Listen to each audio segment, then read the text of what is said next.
Olá, muito boa tarde você internauta, produtor rural que nos acompanha agora ao vivo no site Notícias Agrícolas. Estamos de volta com os nossos boletins ao vivo e agora a gente fala um pouco mais sobre as oscilações no mercado de açúcar e de etanol. Hoje a Bolsa de Nova York operou, né, e tivemos quedas aí expressivas sendo registradas nos principais vencimentos para o açúcar bruto. Já Londres não teve negociação no dia por conta do funeral da Rainha Elizabeth II, então a gente vai entender um pouco melhor essas oscilações no mercado do adoçante, a gente também vai falar um pouquinho sobre os preços do etanol, porque tem informações importantes, e para isso a gente conversa agora ao vivo com o Maurício Murussi, que é nosso amigo, analista de mercado das safras e mercado, que está lá no sul do país. Maurício, muito boa tarde, obrigado mais uma vez pela sua presença. Olá, muito boa tarde, Jonathan. Muito boa tarde aí, espectadores, internautas aí do Notícias Agrícolas. Boa tarde, Maurício. Bom, falei um pouquinho em relação aos preços do açúcar hoje. Tivemos perdas expressivas mais uma vez, né? O mercado aí acumulando perdas ao longo dos últimos dias. O que você tem de destaque relacionado a isso pra gente, Maurício? É uma sensação de oferta um pouco mais excedente no mercado? O que você traria de informação? Bom, Jonathan, essa é uma informação, esses preços aí que nós temos visto para março 23, que é o atual driver, tá em Nova York, não é mais outubro. Outubro está sendo cotado ainda, mas ele não é mais a posição driver, ou seja, a posição que tem o maior volume de negociação. Então, essa era uma tendência que no final de julho, tá? Nós já comentávamos para os nossos clientes de consultoria, tá? Que num espaço aí de 40 a 60 dias, os preços iriam passar do até então patamar 18 a 19 centavos de dólar por libra-peso para um patamar ali ao redor dos 17 centavos de dólar por libra-peso, tá? E isso desde julho a gente falava isso aí para os nossos clientes. E enquanto outros agentes de mercado, outras consultorias aí apontavam ainda 18 a 19, né? Então, de fato, aconteceu o que a gente tem aqui, que nós estávamos alertando os nossos clientes. E qual é o driver, qual é o pivô para esse movimento? São vários, tá? São vários. Passa pela continuidade da safra 22-23 no centro-sul do Brasil, que tem um mix muito menos concentrado ao etanol do que o açúcar, tá? Passa pela safra nova da Ásia 2022-23, que começa o mês que vem, que é uma safra que tem um grande volume produtivo, né? E passa também por questões técnicas aí no mercado que levam aí essa pressão negativa, questões técnicas, eu digo, de análise gráfica, tá? Que conduzem também a uma pressão de baixa nos preços do açúcar, que ocorrem somente com com a confirmação dos fundamentos, né? Tanto do Brasil, da safra do centro-sul do Brasil, quanto da safra aí da Ásia, que é a próxima safra que vai começar. Certo, Maurício. Tendo essas informações, então, a gente consegue dizer que os preços ainda podem seguir baixos ou oscilando dentro desse patamar que você mencionou, né? A gente está com os preços agora nos principais vencimentos para o açúcar bruto lá na Bolsa de Nova York em cerca de 17,5 centavos de dólar por libra-peso. E diante de todos esses fatores, a gente deve ver por algum tempo os preços em cerca disso ou podemos ver quedas ainda mais expressivas? Quedas mais expressivas na faixa dos 17, base mesmo 17, tá? Uhum. Centavos de dólar da peso, e também ao risco aí dos 16,50, tá? A gente tem que lembrar que a safra 2022-23 da Ásia é uma safra que tem 12 milhões de toneladas prevista para a Tailândia, é uma safra que tem 40 milhões de toneladas prevista para a Índia, né? Então, esses volumes de oferta muito grandes aí, eles acabam levando uma pressão negativa nos preços. Tem muita oferta vindo da Índia, 40 milhões de toneladas. Recentemente, a Indian Sugar Mills Association estimou não, eles pediram autorizações para o governo para exportar 8 milhões de toneladas, tá? Então, se eles no início da safra estão exportando 8 milhões de toneladas, é que no decorrer da próxima temporada eles vão exportar aí basicamente 12. É sempre o número de autorizações iniciais de exportação é muito subestimado. A questão relacionada à Índia é que essa pressão de oferta é muito grande, né? Eles estão produzindo muito açúcar, estão com necessidade de escoar externamente essa produção de açúcar, esse excesso de açúcar que eles têm, lembrando aí que a condição de estoques aí é muito elevada no país também. Mais ou menos os estoques da safra nova vão começar em 16 milhões de toneladas, e nova que eu digo é que começa o mês que vem, em outubro, tá? E vão ser encerradas aí em 18 milhões de toneladas, possivelmente 20 milhões de toneladas. E o grande alerta que fica para o mercado, Jonathan, é não dar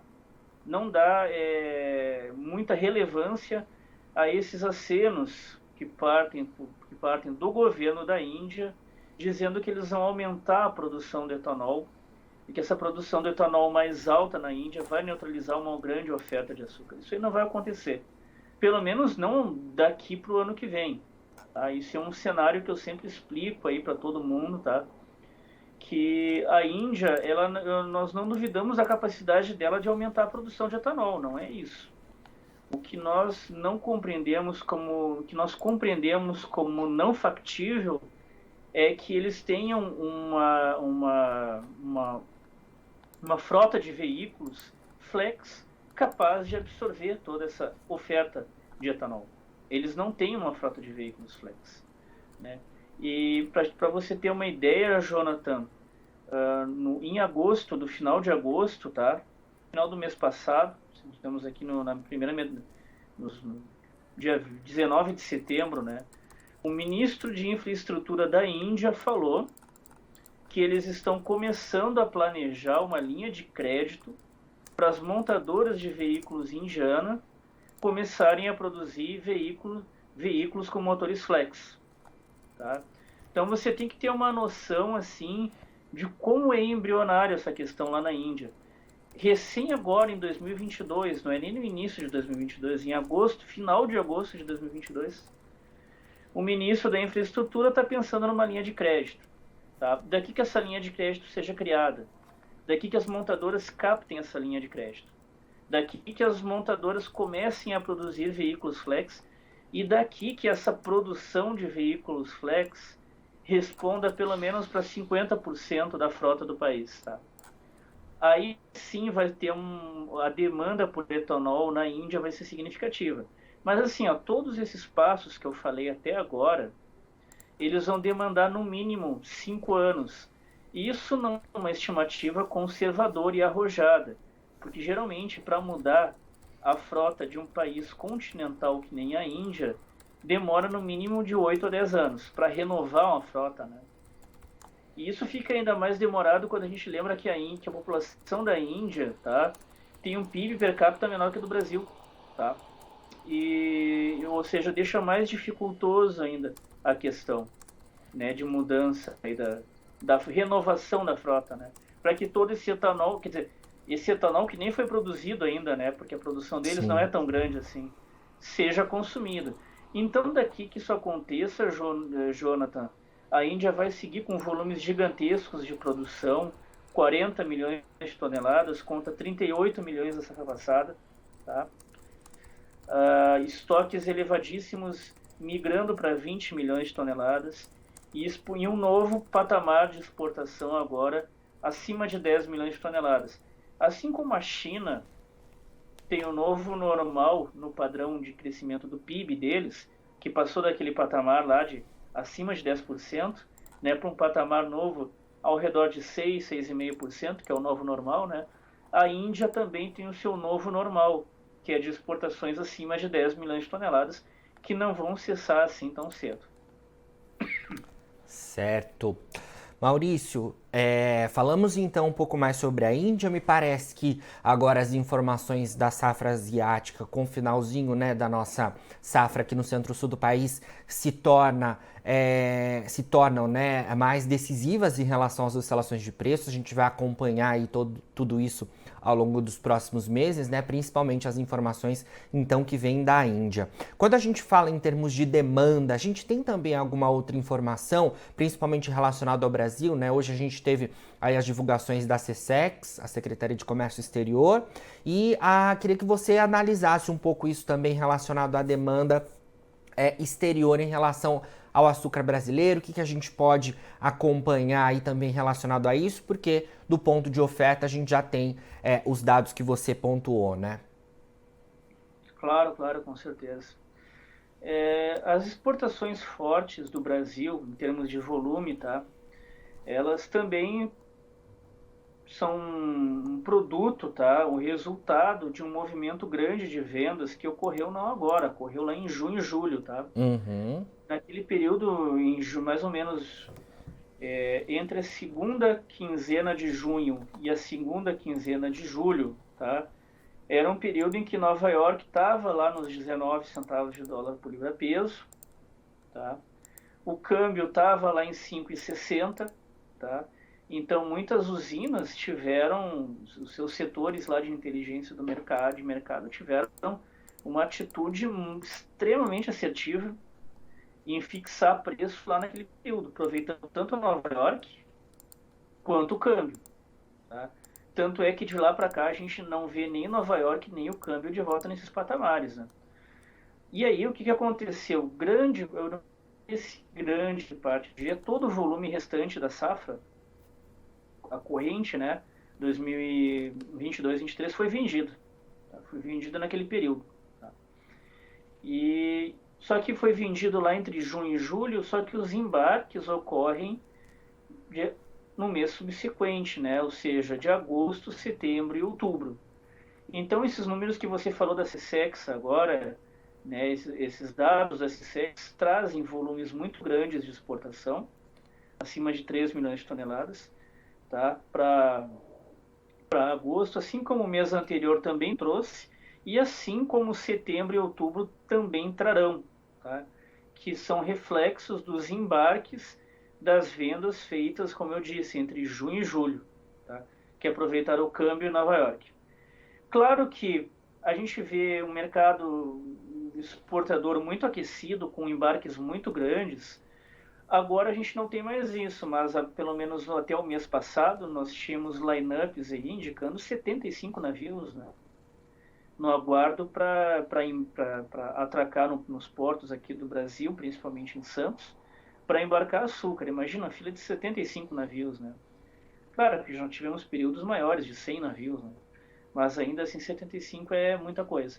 Só que o detalhe é o seguinte, Jonathan, esse fluxo de NILUP muito forte, esses dados de SECEX, da MDIC, né, indicando volumes de exportação muito elevados, na verdade é só logística, porque essas vendas muito elevadas foram feitas lá em junho e julho. Uhum. E daqui, Jonathan, daqui até o final da safra, tá, os embarques os embarques das vendas feitas de junho e julho, né, vão terminar em outubro. Daqui até o final da safra, o mercado já não está mais vendedor aqui no Brasil, né? O mercado sim está voltado à logística, ao embarque desse produto. Quem quer comprar açúcar no cenário internacional não vem mais para o Brasil desde julho, tá? E está indo para a Ásia. Por que para a Ásia? Que foi o que eu falei no início da entrevista, né? Sim. Índia e Tailândia aí com grandes volumes produtivos. Perfeito, Maurício. Vamos trazer então as informações relacionadas ao etanol. Hoje mesmo estava vendo aqui, né, algumas informações, a gente que vê os preços do etanol caindo nas últimas semanas, né, os preços estão mais baixos do que a gente viu aí principalmente no início do ano, né, durante boa parte desse ano de 2022, acho que a gente pode dizer assim. Ainda assim, a gente tem um cenário de liquidez um pouco melhor, né, por conta dessas oscilações entre a gasolina, né? Queria que você atualizasse essas informações para a gente relativas, então, ao mercado de etanol, como é que está o consumo, como é que estão os preços que você tem acesso aí nas safras. Tá, nossa expectativa, bom, o destaque veio para os dados de demanda interna do hidratado no Centro-Sul, tá? Números da Única indicaram 1,37 bilhão de litros de hidratado vendidos em agosto, tá? Nossa estimativa é que fosse 1,30, então veio 70 milhões de litros a mais aí, tá? 1,37 e esperávamos 1,30.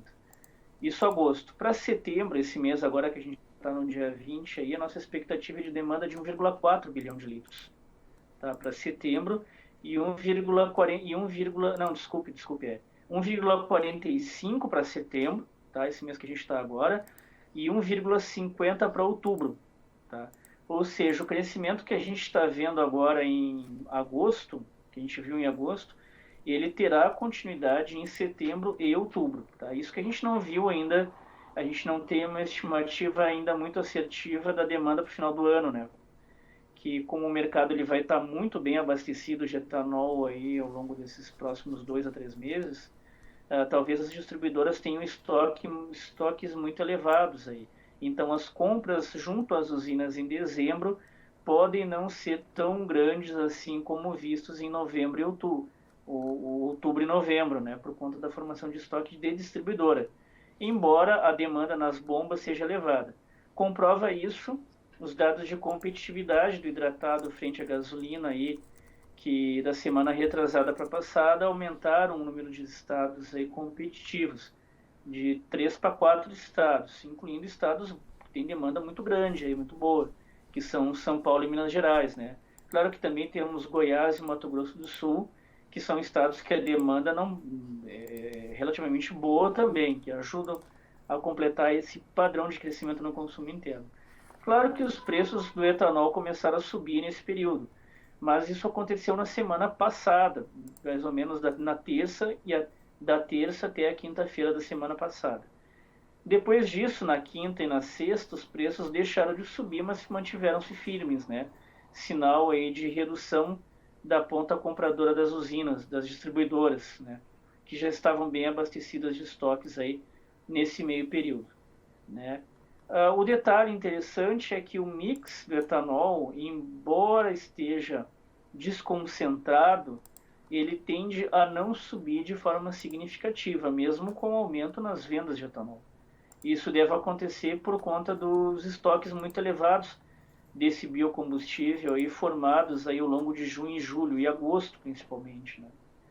E estoques altos possibilitam o atendimento de forma confortável dessa demanda crescente, esperada e vista em agosto e esperado para setembro e outubro também, né? E basicamente isso ajuda a explicar também por que os preços mais altos no centro-sul do Brasil, né, não estão ajudando a sustentar o açúcar em Nova York, muito pelo contrário, Nova York está caindo, mesmo Sim. com um cenário de etanol mais alto, né? Sendo que quando o etanol caiu, o açúcar também caiu por conta do etanol, mas agora o etanol está subindo, o açúcar não sobe por conta do etanol. Por quê? Porque tem estoques muito elevados ainda de etanol para atender o crescimento na demanda, sem a necessidade com que o mix do etanol suba e, consequentemente, o mix do açúcar caia.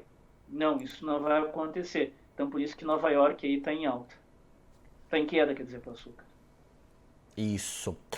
Maurício, obrigado por enquanto, então, pelas suas informações aqui com a gente do Notícias Agrícolas. Sempre que tiver novidades aí das safras e mercados, pode contar com a gente por aqui. E é claro que a gente vai acompanhando aí essas oscilações no mercado do açúcar e no mercado de etanol ao longo das próximas semanas, tá bom? Eu agradeço o convite, Jonathan. Muito obrigado e um abraço a todos. Obrigado você.